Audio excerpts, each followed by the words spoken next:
हर हर महादेव, जय शिव शंकर। नमस्कार, स्वागत है आपका इस पवित्र ज्ञानवर्धक वीडियो में। आप सभी को महाशिवरात्रि की हार्दिक शुभकामनाएं। आज वीडियो में जानेंगे आने वाले शिवरात्रि के बारे में। महाशिवरात्रि के दिन भक्त जप, तप, पूजा तथा ध्यान करते हैं। महाशिवरात्रि का व्रत फाल्गुन कृष्ण त्रयोदशी को होता है। कुछ लोग इसे चतुर्दशी को करते हैं। इस दिन भोलेनाथ को श्रद्धा के साथ पूजा अर्चना होती है। यूं तो पूरे साल के हर महीने में शिवरात्रि आती है, परंतु फाल्गुन कृष्ण त्रयोदशी को महाशिवरात्रि के नाम से जानते हैं। इसके कई मुख्य कारण हैं। अगर आप भगवान शंकर के सच्चे भक्त हैं तो इस वीडियो को अंत तक देखें और लाइक व सब्सक्राइब करें। ऐसा कहा जाता है कि सृष्टि के प्रारंभ में मध्य रात्रि को भगवान शंकर का रुद्र रूप में अवतरण हुआ था। प्रलय के समय इसी दिन प्रदोष के समय भगवान शंकर शिव तांडव करते हुए ब्रह्मांड को तीसरे नेत्र के ज्वाला से समाप्त कर देते हैं। इसलिए इसे महाशिवरात्रि या काल रात्रि भी कहा जाता है। इसी दिन शिव ने तीनों लोकों की अपार सुंदरियों तथा शीलावती गौरी को अर्धांगिनी के रूप में पाया था। इसलिए सनातन धर्म में महाशिवरात्रि को एक महोत्सव के रूप में मनाया जाता है। महाशिवरात्रि करने वाले साधक को मोक्ष की प्राप्ति होती है और भगवान लोगों को अमंगल होने पर भी मंगल और संपत्ति प्रदान करते हैं। कालों के काल महाकाल के इस व्रत को ब्राह्मण, वैश्य, क्षत्रिय, बालक, वृद्ध, कन्नड़, नर नारी व अन्य सभी कर सकते हैं। इस व्रत को विधि विधान व स्वस्थ मन से जो भी करता है, भगवान शिव प्रसन्न हो उसे सभी कष्टों से मुक्त कर अपार धन संपत्ति प्रदान करते हैं। तो चलिए सुनते हैं महाशिवरात्रि के दिन की मुख्य कथाएं।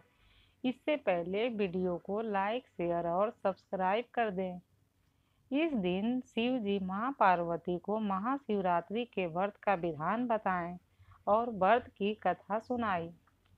एक बार चित्रभानु नाम का शिकारी था, जो पशुओं का शिकार कर अपने परिवार को पालता था।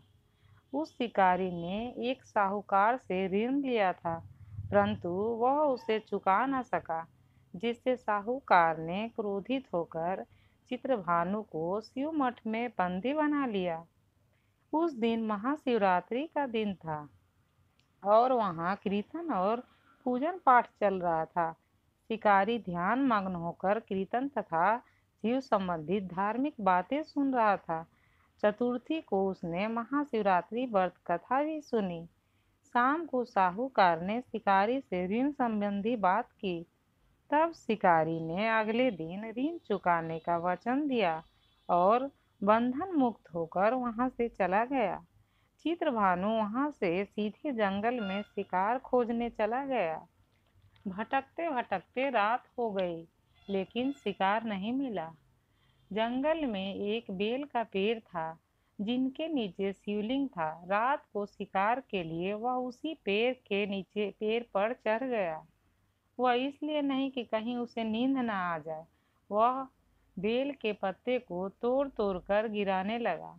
वह बार बार बेल पत्र तोड़ता और नीचे गिराता, जिससे बेल पत्र नीचे स्थित शिवलिंग पर जाकर गिरने लगे।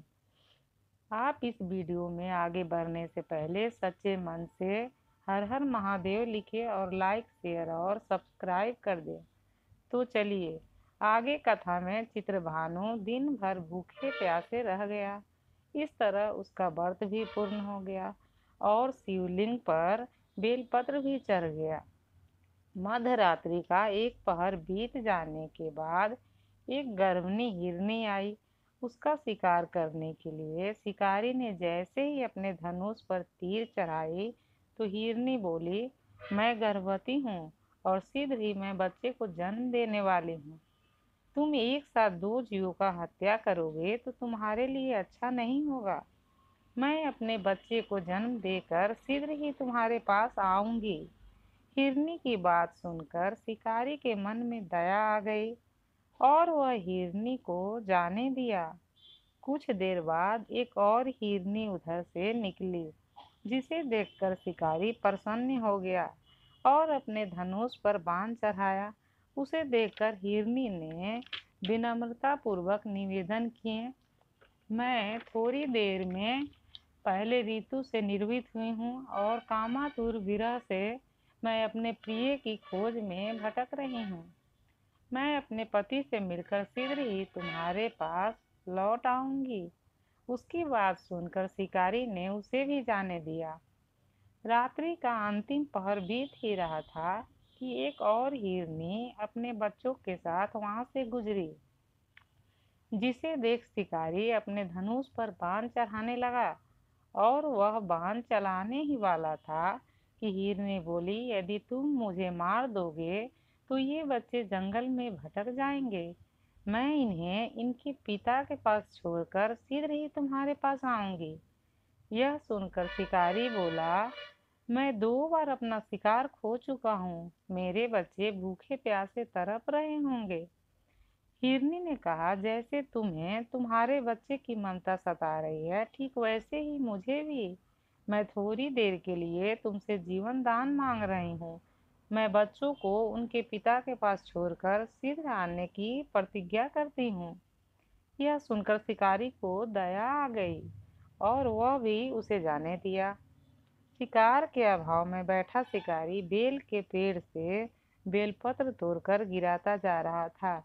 तब सुबह होने को आई तो एक हष्ट-पुष्ट मृग उस तरफ आया।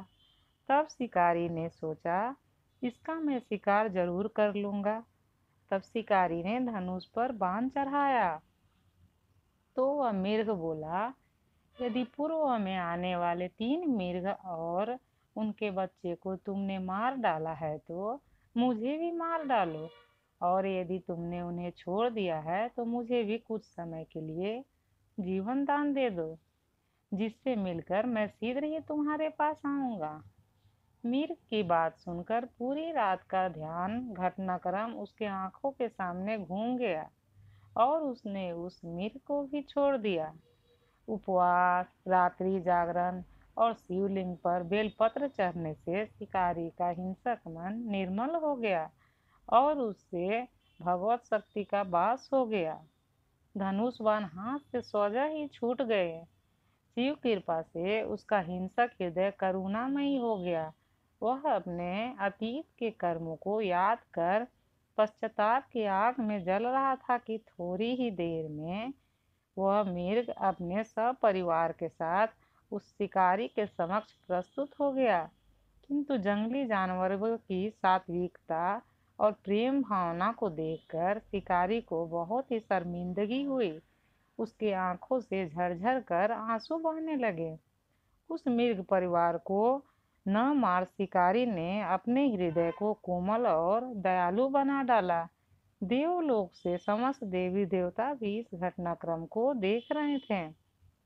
इस घटना के बाद सभी देवी देवताओं ने शिकारी पर पुष्प वर्षा की।